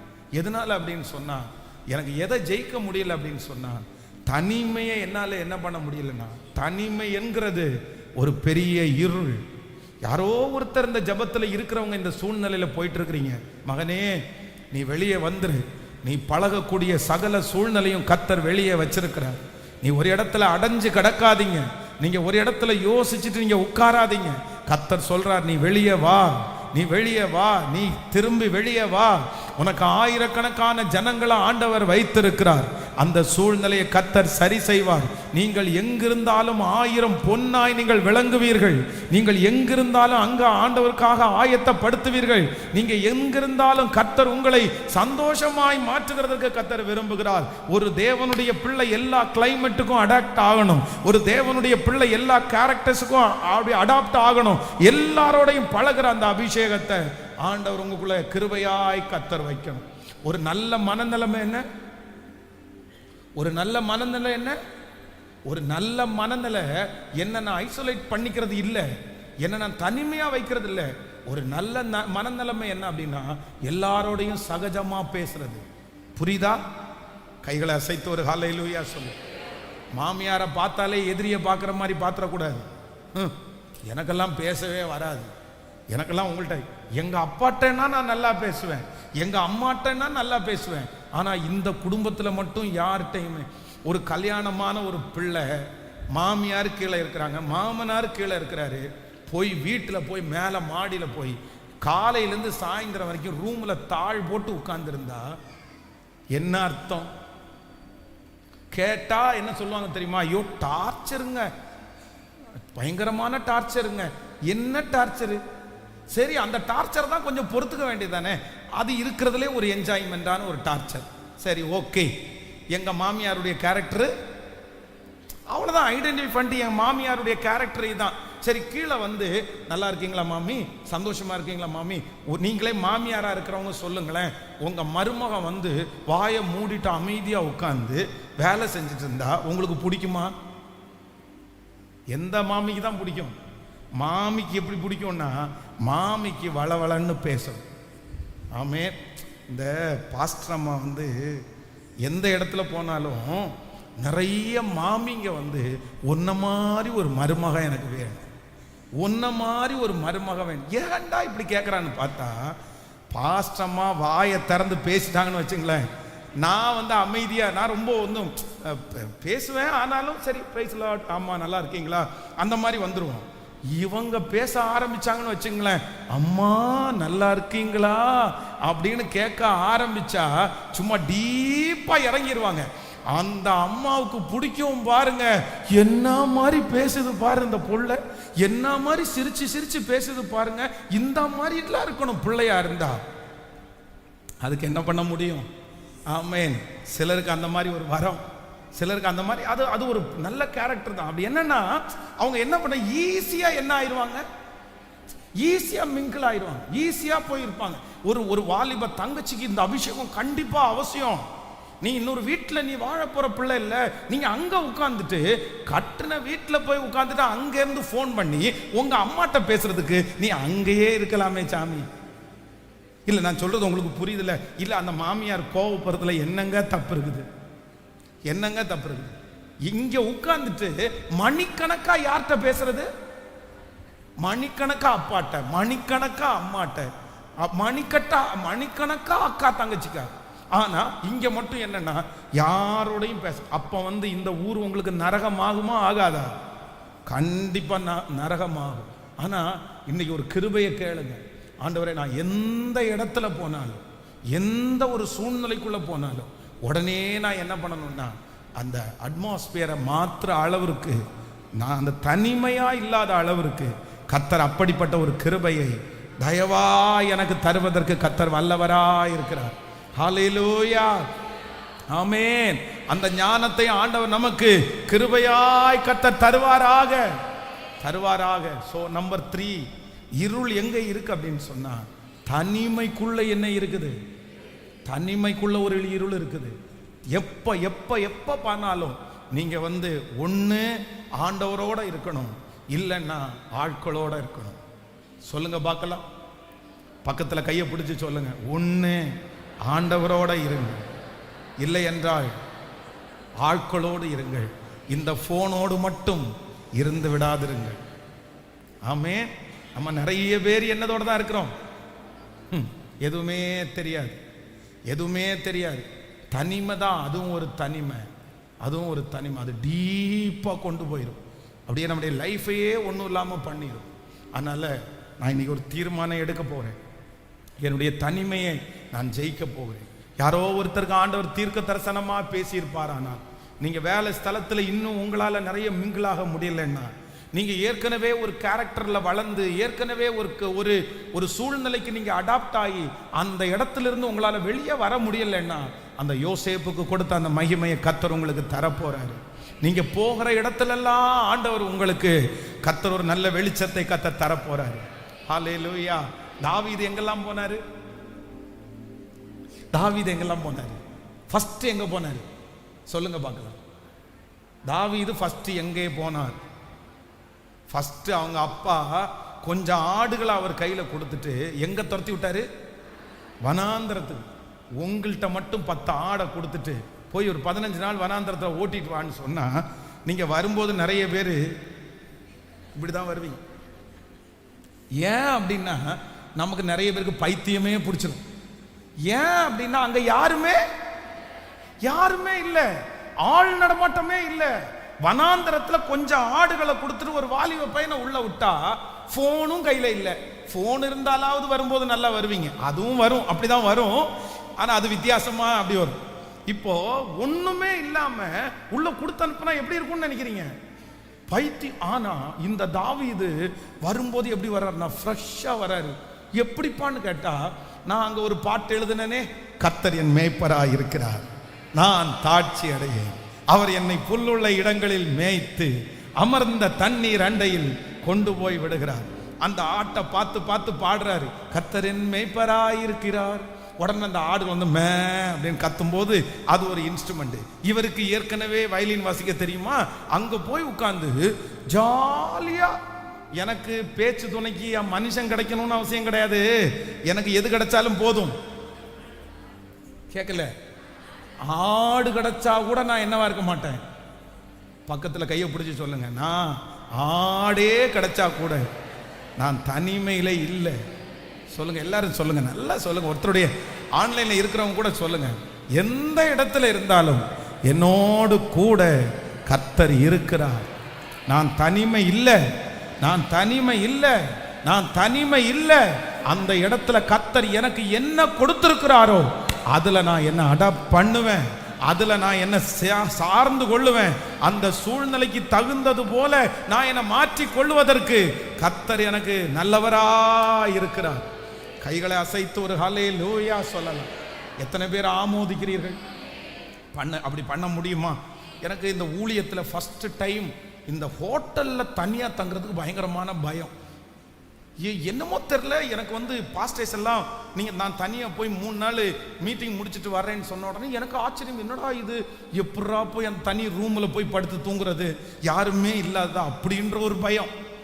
அப்போ எனக்கு அந்த அந்த சைக்காலஜிக்கலா பாதிக்கப்பட்டது எந்த அளவுக்கு என் கூட டிராவல் பண்ணியிருக்கு பாருங்க, எந்த அளவு. அப்புறம் நினைச்சிட்டேன், வம்படியா போய் தனியா படுத்து தூங்கி ரெடி பண்ணி, நானே எந்திரிச்சு, நானே தூங்கி, நானே பேசி, நானே பாட்டு பாடு. இப்போ பிரச்சனையே இல்லை. அப்ப என்னன்னா, நம்ம தான் நம்மளை என்ன பண்ணிக்கணும் அப்படின்னா, அந்த சூழ்நிலைக்கு நேராகி அதை மாற்றிக்கொள்ளக்கூடிய ஒரு பெரிய பக்குவத்தை உங்க பிள்ளைகளுக்கு கற்றுக் கொடுங்க. பிள்ளைகளுக்கு கற்றுக் கொடுங்க. வாலிப பிள்ளைகளுக்கு கற்றுக் கொடுங்க. உங்க தனிமையில நீங்க எப்பொழுதும் என்ன பண்ணக்கூடாதுன்னா போராடவே கூடாது. ஹல்லேலூயா. ஒருவேளை வெளிநாடுகளில் இந்த சத்தத்தை யாராவது ஒருத்தர் கேட்டுக்கொண்டிருக்கலாம். அம்மாவை விட்டு பிரிஞ்சு, அப்பாவை விட்டு பிரிஞ்சு, தனியா இருந்து, நான் ரொம்ப தனிமையில இருக்கிறேன், எனக்கு யாரும் இங்க ஃப்ரெண்ட்ஸ் இல்லை, எனக்கு தெரியாத ஒரு பாஷை எனக்கு இருக்குது அப்படின்னு நினைச்சு ஒருவேளை போராடலாம். ஆனா நான் விசுவாசிக்கிறேன், யோசேப்பை அந்நிய தேசத்துல கொண்டு வச்சு, பாஷை தெரியாத தேசத்துல கொண்டு வச்சு, அங்க அந்த சூழ்நிலைக்கு ஏற்றது போல யோசேப்பை மாற்ற முடியுமானால் உங்களோடு கர்த்தர் இருக்கிறார். பாஷை தெரிந்த ஒரு கர்த்தர் இருக்கிறார். அங்க கர்த்தர் உங்களை ஆசீர்வதிப்பார். அங்க உங்களுக்கு ஒரு அனுகூலமான ஒரு அடையாளத்தை கர்த்தர் கட்டளையிடுவார். அங்க ஆண்டவர் உங்களோடு கூட கடந்து வருவதற்கு கர்த்தர் வல்லவராய் இருக்கிறார். ஆமென். சொல்லுங்க பார்க்கலாம். 3 விதமான இருள் சொல்லுங்க. நம்பர் 1, முதலாவது எந்த இருள்ல போக கூடாது? கேட்கல. எங்க இருள் இருக்காமா பிரதர்? இந்த செய்தியை நீங்க விளையாட்டா எடுத்துறாதீங்க பிரதர், சிஸ்டர். நான் அனுபவத்திலிருந்து பேசுறேன். என்னமோ ஆண்டவருடைய பெரிய தயவு நான் வெளியே வந்துட்டேன். அதை ஆண்டவர் எனக்கு கொடுத்திருக்கிற பிச்சையா நான் நினைக்கிறேன். இத்தனை நாட்களும் எத்தனையோ பேருக்கு நான் கவுன்சிலிங் கொடுக்கிறேன். கவுன்சிலிங் கொடுக்கறதுல 100% 10% பேர் தான் வெளியே கொண்டு வர முடியுது. இந்த என்னுடைய பலவீனத்துல போனதுல 10% பேரை மட்டும்தான் முழுமையா வெளியே கொண்டு வர முடியுது. மற்ற யாரையுமே 100% வெளியே கொண்டு வர முடியல. நானும் என்னென்னமோ பிரயாசப்பட்டிருக்கிறேன், எவ்வளவோ கவுன்சிலிங் கொடுத்திருக்கிறேன். நோ யூஸ், முடியல. அதனால நீங்க போயிடாதீங்க பிரதர், போயிடாதீங்க சிஸ்டர். இருள் நம்பர் 1 மறந்துடாதீங்க. எதுல இருள் இருக்காமா? ஆழத்துள்ள இருள் இருக்குது. டீப். எதுலையுமே என்ன பண்ணக்கூடாது சொல்லுங்க, நம்ம மூழ்கிடக்கூடாது. ஈவன் முக்கியம், நான் ஆவிக்குரிய வாழ்க்கையில் இருக்கிறவங்க சொல்றேன், இந்த வேத புத்தகத்துல கூட நம்ம யாரு? நம்மள ஆண்டவர் வந்து தூதர்கள் நினைக்கல, நம்மள மனுஷங்கன்னு தான் ஆண்டவர் நினைக்கிறாரு. இதை படிக்கணும், இதை தியானிக்கணும். இரவும் பகலும் இதிலே தியானமா இருக்கிற மனுஷன் பாக்கியவான். ஆனா இதுல இதுல இதுல வெறும் இது மட்டும் எனக்கு சாப்பாடு கொடுக்க முடியாது. என் வயிற்றுக்கு பசிக்குமா? நான் பைபிள் வாசிச்சா எனக்கு பசிக்கல அப்படின்னு சொன்னா அந்த நபர் எங்க இருக்காருன்னு அர்த்தம்? அந்த நபர் இருட்டுக்குள்ள இருக்கிறாருன்னு அர்த்தம். அவருக்கு பசியும் எடுக்கணும், இந்த வார்த்தையும் அவருடைய ஆவிக்குரிய பசியை ஆற்றணும். 40 நாள் உபவாசம் இருக்கும்போது இயேசுக்கு பசி எடுத்துருச்சா? இயேசு கோபம் வந்துச்சா? இயேசுக்கு தூக்கம் வந்துச்சா? என்ன சத்தமா சொல்லுங்க. இயேசு தூங்கினாரா? இயேசு பிந்தி தனித்திருந்தாரா? இயேசு மீனை சுட்டு சாப்பிட்டு இன்னொருக்குள்ளும் கொடுத்தாரா? கேட்கல, கொடுத்தாரா? எல்லாம் கர்த்தர். ஏன்னா அவர் 100% தேவனா இருந்தும் 100% அவர் மனிதனாவும் இருந்தார். அவருக்கு கோபம் வந்துருச்சு, அவர் திட்டினாரு, அவர் பேசினாரு, சிலருக்கு அவர் அற்புதம் செய்யாம போனாரு. ஏன் அப்படின்னு சொன்னா அவர் தேவனாவும் இருந்தார், மனிதனாவும் இருந்தார். அதனால நான் உங்களுக்காக ஜெபிக்க ஆசைப்படுறேன். ஸோ ஃபர்ஸ்ட் நம்பர் 1, உங்களை ஒரு 5 மினிட்ஸ்ல முடிச்சுட்டு திருவிருந்துக்கு போறேன். ஆன்லைன்ல இருக்கிற பிள்ளைகளும் நீங்க வந்து தயவா உங்களுடைய கை அப்படி எழும்பி நில்லுங்களேன், அப்படி எழும்பி நில்லுங்க. Thank you Jesus. ஃபர்ஸ்ட் நம்பர் 1, முதலாவது பாஸ்டர் என் கூட ஆண்டவர் பேசுறார். நான் ஒரு இருளுக்குள்ள இருக்கிறேன். நான் என்ன இருளுக்குள்ள இருக்கிறேன் அப்படின்னு சொன்னா, நான் வந்து எல்லாத்துலயும் எப்படி போறேன் அப்படின்னா ரொம்ப டீப்பா நான் போறேன். நான் எதுனாலும் உடனே ரொம்ப யோசிக்க ஆரம்பிக்கிறேன் பாஸ்டர். என் பிள்ளைக்கு ஒரு பிரச்சனை அப்படின்னு சொன்னா உடனே எனக்கு எங்க போகுதுன்னா சிந்தை எங்கெங்கயோ போகுது. ஒரு கட்டின்னு சொன்ன உடனே என் சிந்தை எங்க தான் போகுது? கேன்சரா இருக்குமோ அப்படின்னு, காய்ச்சல் அப்படின்னு வந்த உடனே நான் எனக்கு என்ன போகுது அப்படின்னா இந்த பிரச்சனையா இருக்குமோ. எனக்கு உடனே நான் வந்து எங்க போறேன் அப்படின்னா ரொம்ப டீப்பா. என்னுடைய மனைவி வந்து யாராவது ஒருத்தர்கிட்ட பேசினாலோ, என் கணவன் யாராவது ஒருத்தர்கிட்ட பேசினாலோ உடனே எனக்கு என்ன தோணுது அப்படின்னு சொன்னா, இவ தப்பானவளா இருப்பாளோ, இவன் தப்பானவனா இருப்பானோ அப்படின்னு தோணுது பாஸ்டர். டீப்பா எதெடுத்தாலும் டீப், கீழே வரைக்கும், லாஸ்ட் வரைக்கும். இது எங்க கொண்டு போய் விடும் அப்படின்னு சொன்னா உங்களை இருளுக்குள்ள கொண்டு போய் விட்டுரும். நீங்க கண்டிப்பா இதுல இருந்து வெளியே வரணும், கண்டிப்பா வெளியே வரணும். எல்லாத்துலயுமே என்ன இருக்குது? சத்தமா சொல்லுங்க, லிமிட் இருக்குது, லிமிட் இருக்குது. ஓகே ஓகே, நான் எல்லாரும் நம்ம நினைச்சது மாதிரி இருக்க மாட்டாங்க. எல்லா இடத்துலையும் நமக்கு எல்லாம் எப்பவுமே நல்லா அமைஞ்சிர. நஷ்டப்படுறது யாரு? அவர்களா நம்மளா? நஷ்டப்படுறது நீங்க தான் நஷ்டப்படுவீங்க. இன்னைக்கு ஆண்டவருடைய துணையோட இந்த பிரசங்கத்தை நான் ஏன் இப்படி பண்றேன் அப்படின்னு சொன்னா, நீங்க அவ்வளவு நல்லா இருக்கணும்னு நான் விரும்புறேன். ஏன்னா கொடுமையான உலகத்துல நம்ம வாழ்ந்துட்டு இருக்கிறோம், நம்மளை சும்மா விட மாட்டாங்க. நீங்க எல்லாம் படுத்துட்டீங்கன்னு வச்சுங்களேன், இன்னும் மூஞ்சி மேல நடந்து போவோம். அதுதான் உலகம், அதுதான் உலகம். இப்படிப்பட்ட உலகத்துல சவாலா வாழணும், வெற்றியா வாழணும். அதுதான் தலைவன், அதுதான் தலைவி. அது கஷ்டப்படுத்துமானா கஷ்டப்படுத்தும், ஆனா எங்க வரைக்கும் போயிடக்கூடாது. சத்தமா சொல்லுங்க. என்ன ஒருத்தர் திட்டுறாங்களா, கஷ்டமா இருக்குமா? நான் மனுஷன் தானே, கஷ்டமா இருக்காதா? அசுத்தமா பேசினா கஷ்டமா இருக்குமா? கண்டிப்பா இருக்கும். தவறான வார்த்தையில பேசும்போது கஷ்டமா இருக்குமா? வருத்தப்படுவோம், அழுவோம், ஜெபம் பண்ணுவோம். ஆனா அடுத்த நிமிஷத்துல என்ன பண்ணிடுவோம் அப்படின்னு சொன்னா, பரவாயில்லப்பா, அவரை விடையாப்பா நம்மளை ஒன்று கஷ்டப்படுத்த போறாங்க. அவர் தேவகுமாரனா இருந்தும், அவ்வளவு பெரிய தேவனா இருந்தும் அவரையே இவ்வளவு வருத்தப்படுத்தி இருக்கிறாங்க. நமக்கு எம்மாத்திரம்? 12 பேர்ல ஒரு யூதாஸ் காரியோத்தி இருக்கத்தாப்பா செய்வான். கோ, ஓடு, போ, நீ பாட்டுக்கு போ. இதுதான். அப்போ எங்க போயிடக்கூடாது. ஸோ ஃபர்ஸ்ட் நம்பர் 1 உங்களுக்காக ஜெபிக்க போறேன். யாராவது ஒருத்தர் இந்த இடத்துல, பாஸ்டர் நீங்க இன்னைக்கு பேசின வார்த்தை 100% எனக்காக தான் பாஸ்டர், எனக்காக தான் பாஸ்டர். ஏன்னா நான் வந்து எதுக்குனாலும் நான் என்ன பண்ணிடுறேன்னா கொஞ்சம் டீப்பா நான் போயிடுறேன். நான் திரும்பி மன்னிப்பு கேட்க போறது யாரு? இல்ல, இப்போ டீப்பா போயிட்டு கடைசியில மன்னிப்பு கேட்கறது யாரு? வருத்தப்படுறது யாரு? டீப்பா போயிட்டு டென்ஷன் ஆகி பிரச்சனை ஆகி கடைசியில ஆமா நான் ஒரு மரமண்டை, நான் இப்படி பண்ணிருக்க கூடாது, நான் எதுக்குத்தான் இப்படி யோசிச்சனோ தெரியல, நான் அதை ஈஸியா எடுத்திருக்கலாம், நான் அதை விட்டுருக்கலாம், நான் தான் அதை பெருசு பண்ணிட்டேன் அப்படின்னு திருப்பியும் யாரைத்தான் கடிஞ்சு கொள்ளுவோம்? நம்மளே. அதுக்கு நான் என்ன சொல்றேன்னா, டீப்பா போக கேட்கல, சத்தமா சொல்லுங்க. சரி பரவாயில்ல, விட்டுருப்பா. அந்த மாதிரி அப்படி ஜெபிக்கணும்னு ஆசைப்படுறவங்க, பாஸ்டர் இன்னைக்கு ஆண்டவர் என் கூட பேசினாரு. நான் வந்து உங்களுக்கு தெரியாது, நான் ரொம்ப என் ஃபேமிலியில் இப்போ மனைவி மேலே சந்தேகமாக இருக்கலாம், கணவன் மேலே சந்தேகமாக இருக்கலாம், பிள்ளைங்க மேலே சந்தேகமாக இருக்கலாம். இதெல்லாம் பாதிக்கப்பட்டவங்களை நான் பார்த்ததுனால சொல்கிறேன். இது பெரிய ஆழம், இது பெரிய ஆழம். ஒரு கஞ்சியை கூட உங்களால் நிம்மதியாக குடிக்க முடியாது, ஒரு டீயை கூட உங்களால் ஒழுங்காக குடிக்க முடியாது.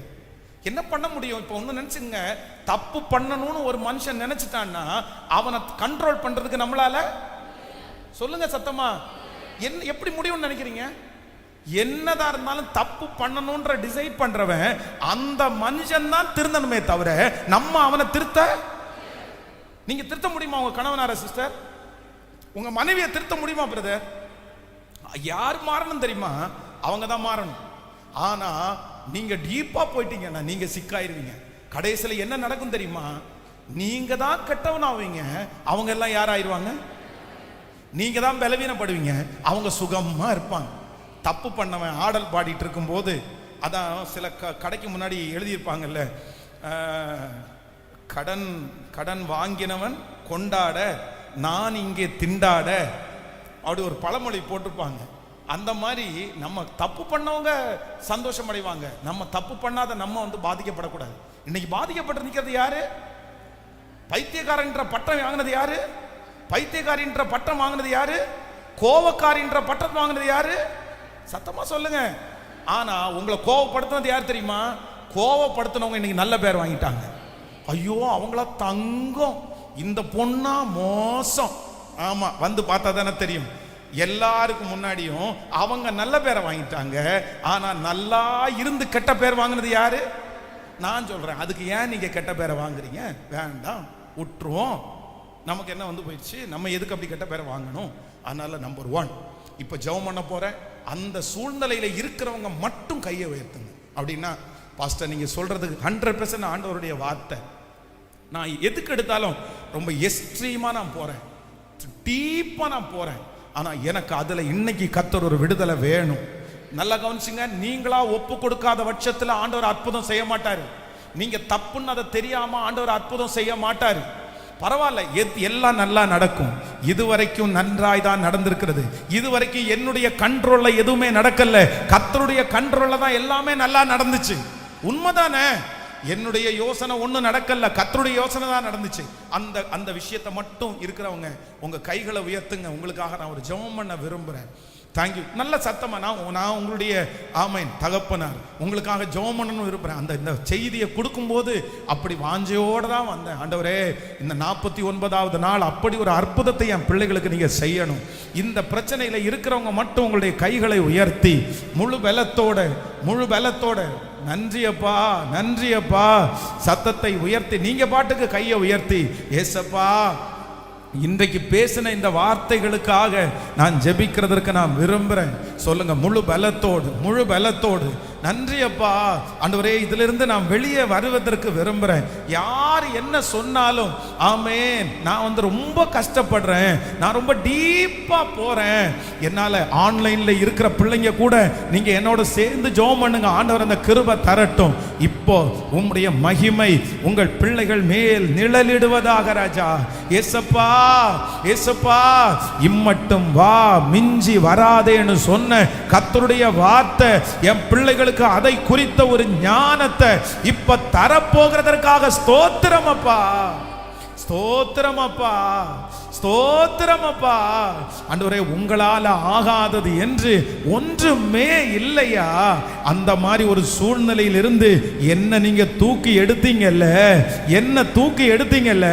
இந்த சத்தத்தை கேட்கிற பிள்ளைகளும் இந்த 100 நாள் ஜெபம் முடிகிறதற்குள்ள எங்கள்கிட்ட சாட்சி சொல்லணும். பாஸ்டர், நான் இப்ப சுகமா இருக்கிறேன், நான் இப்ப தைரியமா இருக்கிறேன், நான் இப்ப ரொம்ப டீப்பா எதையும் யோசிக்கிறது இல்ல, கர்த்தர் கையில நான் கொடுத்திருக்கிறேன், அதனால என் பிபி நார்மல் ஆயிருக்குது, என் சுகர் நார்மல் ஆயிருக்குது, என் சரீரம் பலன் அடைஞ்சிருக்குதுன்னு அத்தனை பேரும் சாட்சி சொல்லணும். என் பிரதருக்கு தீர்க்க ஆயுச கொடுங்கப்பா, என் சிஸ்டருக்கு தீர்க்க ஆயுச கொடுங்கப்பா. நீர் பெரிய அற்புதத்தை செய்யுங்க. கோடி நன்றி. ஆமென். ஹல்லேலூயா. கைகளை அசைத்து ஒரு ஹல்லேலூயா சொல்லுங்க. நல்ல கையை அசைத்து ஒரு அல்லேலூயா சொல்லு. சாப்பிடணுமா உடனே சாப்பிட்டுருங்க. அப்படின்னா சாப்பாடு முன்னாடி வச்சா சாப்பிட்டுருங்க. அந்த சாப்பாடை என்ன பண்ணாதீங்க, டீப்பா உள்ள போய் விஷம் வச்சிருக்கிற அளவுக்கு போகாதீங்க. ஹலோ, புரியுதில்ல? ஏதாவது செய்வனை செஞ்சு கொடுத்துருப்பாங்களோன்னு நினைக்காதீங்க. பரவாயில்ல, சாவுக்கு ஏதான எதை ஒன்றையும் சாப்பிட்டாலும் அது உங்களை சேதப்படுத்தாது அப்படின்னு தான் ஆண்டவர் சொல்லி இருக்கிறார். அதனால ஒன்று. நம்பர் 2, இரண்டாவதாக, எது இருள்?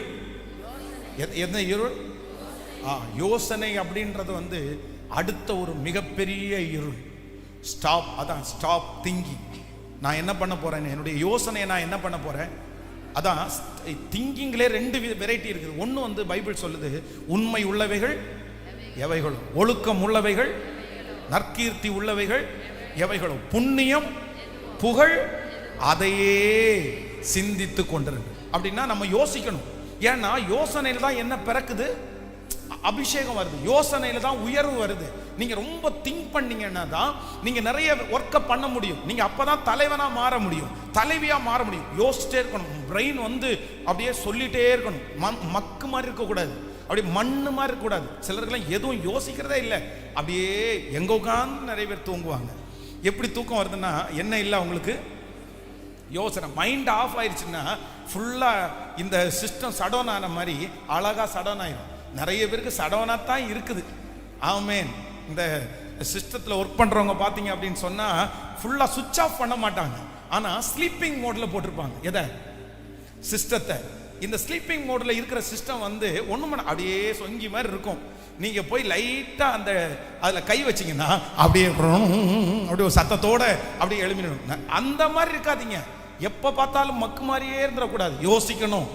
கொஞ்ச நேரம் தூங்குற நேரத்தில் அப்பதான் நிறைய நம்ம வந்து பயன்பட முடியும். எப்படி கொண்டு போகலாம், என்ன செய்யலாம், எப்படி வளரலாம், எப்படி பிஸ்னஸை கொண்டு போகலாம், எப்படி ஆண்டவரை ஆராதிக்கிறது, பைபிளில் உள்ள வசனத்தை இதெல்லாம்.